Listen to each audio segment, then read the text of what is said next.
pabrik saya yang mandek karena saya tidak dapat kredit, karena saya tidak berkuasa 20 tahun. Mohon izin Pak Prabowo untuk menanggapi pernyataan Bapak. Saya adalah pendukung Bapak di tahun 2014-2019. Di 2019 saya bahkan keluar biaya sendiri dengan ikhlas uang pribadi untuk mensukseskan Bapak, karena saya anggap saat itu sebagai seorang negarawan yang punya integritas dan kredibilitas. Tetapi semua itu berakhir kekecewaan ketika Bapak memutuskan untuk bergabung dengan rezim. Apalagi narasi yang Bapak bangun saat itu untuk lebih membantu kehidupan berbangsa yang lebih baik dan menghilangkan polarisasi di tengah masyarakat.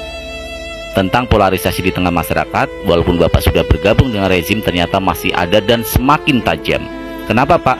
Karena yang menciptakan polarisasi di tengah masyarakat itu bukan kami, tetapi malah rezim itu sendiri. Dan tujuan Bapak katanya untuk memperbaiki, ikut peran serta memperbaiki kehidupan bangsa juga tidak terbukti Pak. Karena apa? Kader Bapak di Kementerian Kelautan yang menggantikan Ibu Susi Pujiastuti ternyata lebih buruk kinerjanya dari Ibu Susi sendiri, terjerat kasus korupsi. Jadi apa tujuan Bapak yang mengatakan ingin membantu lebih baik kehidupan berbangsa dan bernegara? Ya, itu yang pertama, kekecewaan saya terhadap Bapak. Kekecewaan saya yang kedua adalah ketika Bapak mengomentari tentang dinasti politik yang dibangun oleh Pak Jokowi. Bapak mengatakan apa salahnya jika keluarga Jokowi membentuk dinasti untuk berbakti dan berjasa kepada negara ini.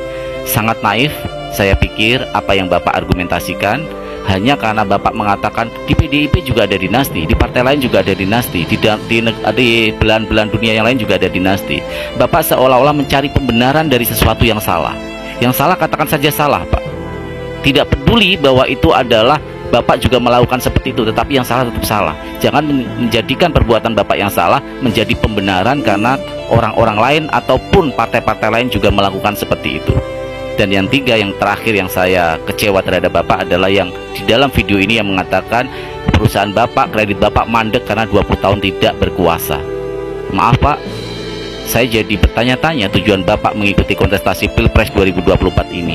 Apakah Bapak benar-benar bercita-cita ingin menjadi pemimpin yang memperbaiki kehidupan berbangsa dan bernegara di negeri ini Pak? Atau hanya ambisi pribadi saja? Hanya ingin berkuasa saja? Untuk supaya perusahaan-perusahaan Bapak bisa mendapatkan kredit lagi, perusahaan-perusahaan Bapak bisa jalan lagi. Saya jadi takut Pak. Jangan-jangan Bapak berkuasa hanya karena ambisi pribadi saja, bukan untuk menjadikan Indonesia lebih baik Pak. Saya melihat saat ini, mohon maaf Pak, saya melihat Bapak bukan lagi seorang negarawan, tetapi hanya seseorang yang haus akan kekuasaan. Oke, itu tadi suara dari pendukung Pak Prabowo ya, yang menyatakan kekecewaannya melihat apa yang saat ini dilakukan oleh Pak Prabowo dengan berbagai pernyataan-pernyataan blundernya guys ya. Salah satunya adalah perusahaan-perusahaan dari Pak Prabowo mandek karena tidak berkuasa selama 10 tahun. Kenapa ya Pak Prabowo bisa melontarkan kalimat seperti itu guys ya, yang akhirnya membuat publik jadi berasumsi liar bahwa jangan-jangan nanti ketika Pak Prabowo terpilih menjadi presiden ya, fokusnya beliau itu bukan untuk bangsa dan negara, bukan untuk kesejahteraan masyarakat, tetapi memang untuk perusahaannya, untuk ambisi kepentingan pribadinya ya. Nah, untuk pendukung-pendukung Pak Prabowo, bila ingin pemimpin yang benar-benar negarawan, punya kapasitas serta integritas yang baik, saya menyarankan untuk mendukung Pak Ganjar dan juga Pak Mahfud. Saya pikir itu bukan isu, memang fakta hari ini. Memang Orde Baru rebound seperti disampaikan oleh Mbak Puan. Karena apa? Mbak Prabowo itu adalah salah satu yang menikmati ketika itu. Orde Baru itu bahasa umumnya, bahasa sederhananya itu KKN kembali lagi, kira-kira begitu. Dan simbolnya ada di Pak Prabowo, karena waktu itu Pak Prabowo lah yang satu-satunya sampai hari ini bagian dari Orde Baru. Nah, Oleh sebab itu jangan diulangi lagi, kata Pak Jokowi, jangan ke SD lagi. Pasangan Pak Prabowo yang ada ini menunjukkan kembali ke orde yang lama, orde SD. Padahal harusnya sudah kuliah S2, S3. Loh, ini tiba-tiba kembali lagi ke taman kanak-kanak. Dan kenapa Mbak Puan sampaikan itu? Karena orde baru KKN itu yang menjadi korban nyatanya adalah Partai PDI Perjuangan. Dan sampai menumpahkan darah di kantornya. Saya yakin itu trauma itu masih pendek kok. Dan itu Indonesia harus diingatkan. Itu alarm menurut saya, apa disampaikan oleh Mbak Puan itu alarm di mana KKN muncul lagi dan sekarang bersimbiosis dengan kekuatan yang sesungguhnya dilahirkan oleh Mbak Puan juga, Pak Jokowi ini. Nah, oleh sebab itu jangan mengulangi politik Indonesia kembali ke era taman kanak-kanak. Menurut saya saatnya kita sadar, makanya kita menyampaikan konsep perubahan, narasi perubahan untuk naik kelas, untuk naik tingkat, magister lah minimal, meskipun belum doktoral. Jangan Pak Viva diajak lagi kita sekolah di taman kanak-kanak. Dan Pak Prabowo itu simbol orde baru loh, jangan dilupakan. Pak Prabowo itu apapun simbol orde baru. Prabowo itu adalah salah satu yang menikmati ketika itu. Inilah kejamnya politik, bos. Bagi yang baru kemarin buka-buka podcast politik, baru mempelajari isu-isu politik, udah kena ini ke racun-racun busuk yang ditebar oleh para politisi macam Jazilul ini. Tapi kecilnya circle elit politik di Indonesia membuat pernyataan-pernyataan semacam ini tuh gampang banget nge-counternya, cuy. Jangan lupa juga, gue pengen nge-refresh memori publik nih, bahwa partainya Jazilul ini, PKB, udah setahun koalisi dengan Prabowo. Karena Imin gak masuk radar Prabowo untuk jadi cawapresnya, hengkanglah dia cari possibility yang lebih kuat untuk dia digandeng jadi cawapres, ya kan? Ketemulah dia dengan Surya Paloh, jadilah ini barang, ya kan? Jadi jangan lupa, Jazilul ini bicara tanpa konteks. Politik ini kan nggak bergerak di ruang hampa, nggak bergerak di ruang kosong. Semua ada sebab akibatnya dan semua ada konteks yang melatar belakangi, ya kan? Publik jangan mau terkecoh dengan politisi kutu loncat macam ini, kawan, ya kan? Oke, karena Jazilul bahas tentang PDIP yang kesannya berdarah-darah banget ya, menghadapi rezim orde baru, gue akan bercerita suatu fakta lagi, biar orang tuh kebuka matanya dan gak bisa dibodoh-bodohi dengan romantisme masa lalu yang keliru, ya cuy. Peristiwa Kuda Tuli atau peristiwa 27 Juli 96, yaitu peristiwa pembakaran kantor PDI di daerah Menteng. Imbas perseteruan PDI kubu Suryadi dan PDI kubu Megawati. Megawati sendiri sebelumnya adalah anggota DPR RI, cuy, dari fraksi PDI dari tahun 87. Dia pernah juga menduduki jabatan di MPR dan selesai di tahun 92. Dan dia nggak kepilih lagi jadi anggota DPR maupun MPR. Nah, cerita yang akan gue lanjutin ini adalah letak sejarah yang disembunyikan. Medio tahun 87 adalah titik terendah bagi seorang Benny Murdani. Seorang yang terkenal loyal dan tukang pukulnya Soeharto dalam politik. Di tahun-tahun itu, Benny nggak lagi jadi tangan kanan Soeharto, cuy. Karena Soeharto lebih condong ke Islam melalui Itsmi-nya yang diketuai Habibie. Koreksi kalau gue salah. Alasannya menurut gue masih debatable ya. Sebagian pihak percaya itu karena Benny terlalu berani ikut mencampuri dan mengingatkan Soeharto tentang bisnis anak-anaknya yang mulai menggurita pada saat itu. Yang bikin Soeharto marah, ya kan? Soeharto pun mulai bersih-bersih angkatan darat dari para loyalis Benny Murdani, cuy, yang saat itu masih bernama ABRI. Menurut buku Salim Said yang gue baca, ABRI saat itu pun kepecah jadi dua kubu, cuy. ABRI hijau dan ABRI merah. ABRI hijau adalah ABRI yang cenderung agamis yang dipimpin oleh Jenderal Faisal Tanjung. Dan ABRI merah adalah ABRI nasionalis, yang mana geng ini dipimpin sendiri oleh Benny Murdani, ya kan? Nah, hubungannya sama peristiwa Kuda Tuli apaan, Bang? Naiknya Megawati ke panggung politik tahun 87, cuy, nggak lepas dari peran dan motivasi dari Benny Murdani ini, cuy. Benny lah yang berjanji memberikan full support dan bantuan apapun ke Megawati asal dia mau tampil ke panggung politik melalui PDI, partai besutan ayahnya sendiri. Tujuan Benny adalah untuk merongrong kekuasaan Soeharto pada saat itu. dengan tangan Megawati sebagai upaya balas dendam karena mengucilkan dia di pemerintahan dan upaya untuk menyingkirkan dia. Beni lalu perintahkan anak buahnya yang masih loyal dengannya macam Wiranto, Hendro Priyono, Agung Gumelar, Sutioso, SBY, dan Luhut Panjaitan untuk melindungi Megawati pada saat itu. Orang-orang ini sering disebut Benis Boy atau orang-orangnya Beni, ya kan?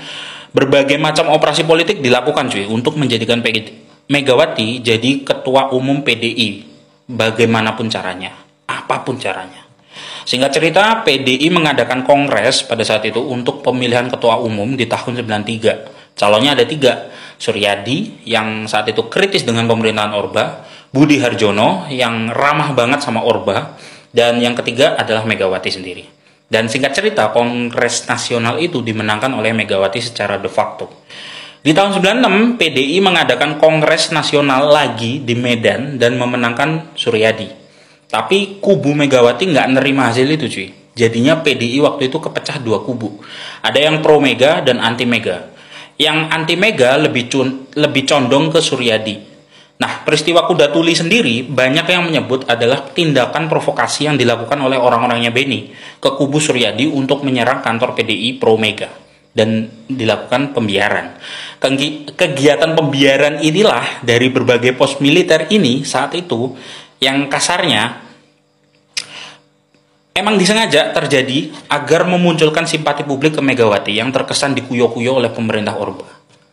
Padahal kalau ini dilihat secara normal di era Orba cuy, peristiwa kayak gini tuh nggak mungkin terjadi cuy, ya kan? Pangdam Jayanya aja saat itu Sutioso, Kasospol Abri saat itu SBY, Asintel Kodam Jayanya Hendro Priyono. Jadi mustahil gitu loh peristiwa ini terjadi tanpa ada tindakan dari mereka. Kecuali ya mereka sendiri yang create, ya kan? So peristiwa Kuda Tuli itu nggak bisa gitu loh dilepas gitu aja tanpa peran jenderal-jenderal di belakang Megawati cuy. Lagian ya, Ibu Fatmawati, istri Soekarno, ibunya Megawati, setelah kejatuhan Soekarno melarang keras anak-anaknya berkecimpung di dunia politik.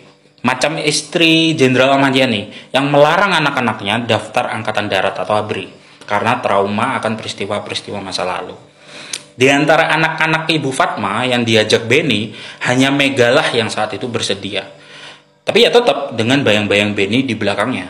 Gampangnya tanpa support dari bekas tangan kanan Soeharto yang powerful di ABRI, macam Beni Murdani, nggak akan berani Megawati tampil ke kancah perpolitikan nasional pada saat itu.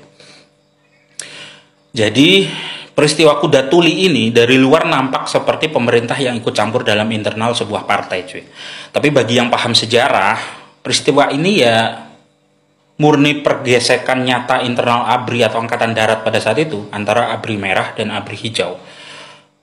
Lebih dalam lagi, kalau dilihat lebih dalam lagi, Beni Murdani versus Soeharto. Merdeka.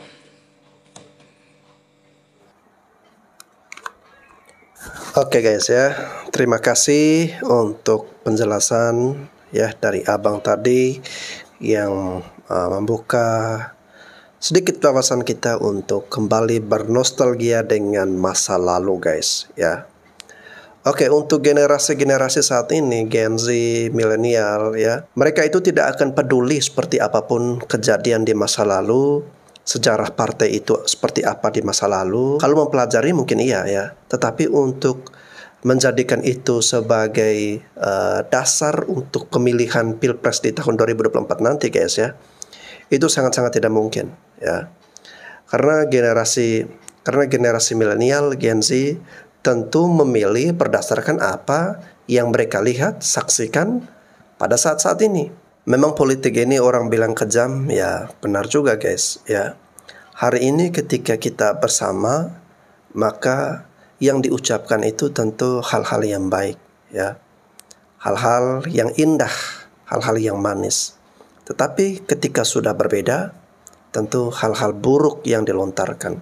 Nah, seperti salah satu kader PKB tadi, ketika dulu masih bergabung dengan Pak Prabowo ya, mereka tidak berani menyatakan seperti ini ya. hanya karena Caimin udah pindah ke kubu Anies ya, udah nggak gagal menjadi wakil dari Pak Prabowo, makanya dibangun narasi-narasi yang seperti ini. Ya tentu sebagai netizen guys ya, kita harus mencermati setiap arus informasi politik yang beredar ya. Gunakanlah nalar rasionalitas kita yang sudah Tuhan anugerahkan untuk memfilter jika informasi-informasi tersebut sifatnya sangat tendensius sekali. Pak Prabowo,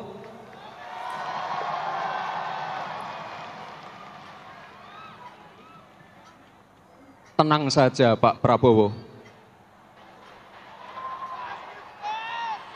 Tenang saja Pak, saya sudah ada di sini. Kalau saya memang anak ingusan, ya nggak usah takut sama saya, nggak usah takut sama manuver saya. Generasi muda yang akan memimpin bangsa ini harus memiliki karakter yang baik. Yuk kita sama-sama belajar dari perkataan Mas Gibran. Yang pertama, kata-kata tenang Pak Prabowo, tenang, saya sudah ada di sini. Ini adalah ciri khas perkataan waham kebesaran atau megalomania. Perkataan ini mengandung unsur subordinasi kepada Pak Prabowo. Jadi, ia ingin mengatakan bahwa yang menguasai segalanya adalah dirinya, dan Pak Prabowo tidak ada apa-apanya tanpa dirinya. Yang kedua, ketika ditanya wartawan tentang banyak yang menganggap dia masih terlalu muda, dia katakan, ya kalau aku masih anak ingusan, ngapain takut sama saya? Ngapain takut sama manuver saya? Ini adalah respons yang sangat angkuh. Jadi, dia sebenarnya mengatakan bahwa dirinya ditakuti oleh banyak orang. Alih-alih berkata seperti itu, semestinya dia berkata, ya memang saya masih muda, tapi saya mau berusaha sebaik mungkin dan belajar dari yang lebih tua. Ini adalah ciri-ciri respons seseorang dengan karakter yang baik dan layak jadi pemimpin. Sangat disayangkan kalau anak-anak muda Indonesia memiliki karakter yang angkuh, pasif agresif, dan penuh tipu daya. Semoga nanti yang akan memimpin bangsa ini adalah anak-anak muda yang berkarakter baik. PDIP dan para pendukung Ganjar terus menyerang dan berusaha menjatuhkan Jokowi. Lalu siapa yang akan diuntungkan dan dirugikan?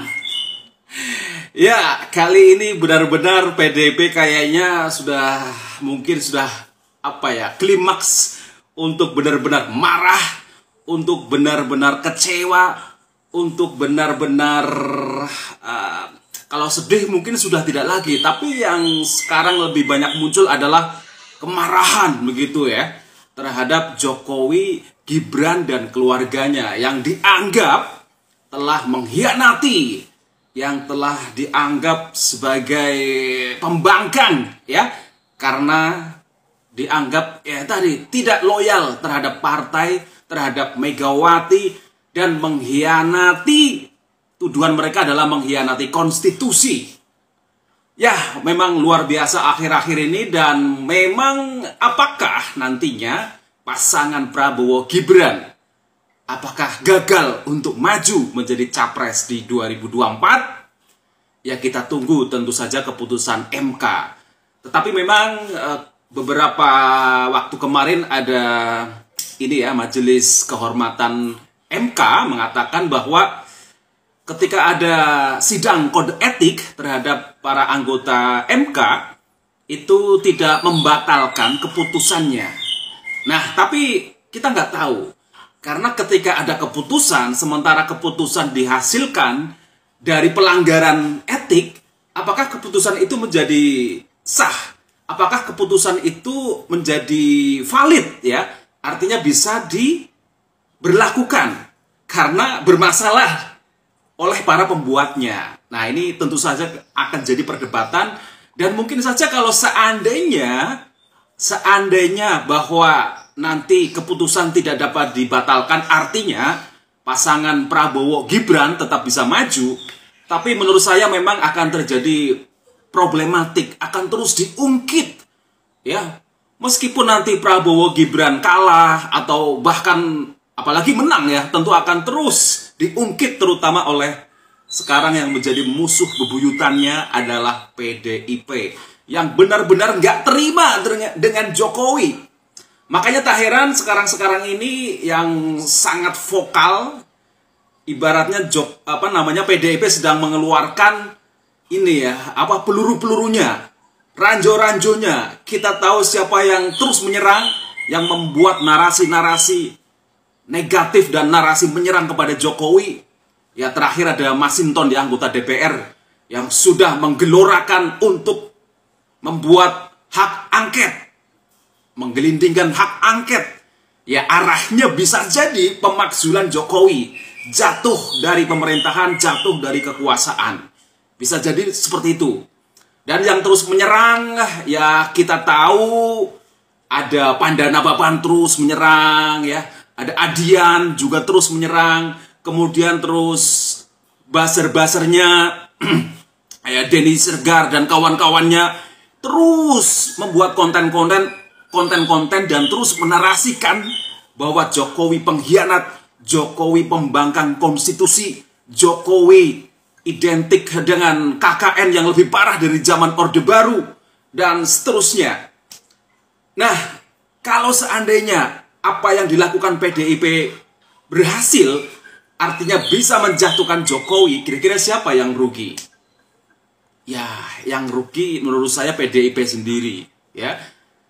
Dan yang paling diuntungkan tentu saja adalah pasangan nomor 1, Anies dan Caimin atau Amin bakal melenggang, dan saya kira bisa jadi untuk jadi capres, untuk jadi presiden dan juga wakil presiden di 2024. Nah, saya kira begitu analisisnya adalah ya tadi, sekarang Jokowi dan Gibran adalah kader PDIP.